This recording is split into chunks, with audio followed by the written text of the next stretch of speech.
guys, today's story is The Creature in the Cellar. Eleanor simply could not stop returning to the root cellar under their home. Since her first visit, when she had spoken those sacred words and spilled her blood onto the dirt, it was almost outside of her control. She always returned in the night while her love slept. Her love who couldn't know of the horror that lurked under their home. Not until it was time.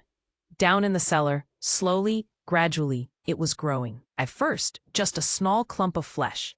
It could almost be mistaken for a discarded scrap of meat, except that it was red and fresh, wet and vivacious. It seemed to pulse with life. Her own life force, externalized. She had stroked it gently with giddy fascination, on all fours on the dirt floor. The emotion she felt was overwhelming love. She came back to watch it grow. It had sprouted out of the earth like a seedling. Now it spread across the floor, its membranous outer layer revealing capillaries and veins through which flowed her own lifeblood. Her lifeblood which now belonged to this beautiful being.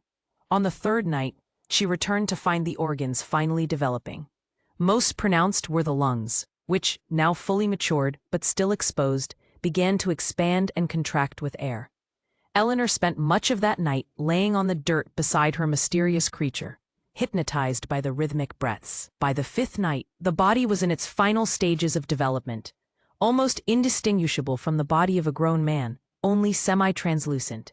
She absolutely adored the way she could still faintly see the inner organs, pulsing and teeming with life underneath the muscle tissue.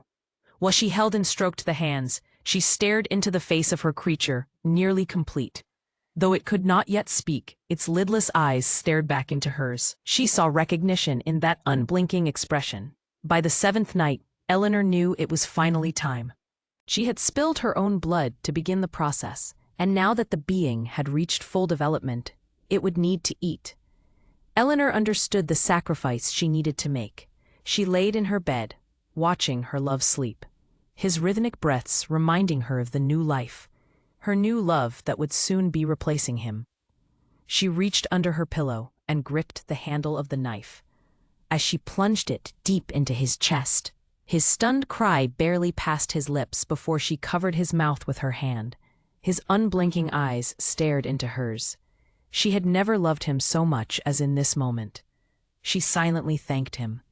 When she knew he was dead, she removed the knife from his chest and began wrapping his body in the blanket so she could more easily drag him down to the cellar.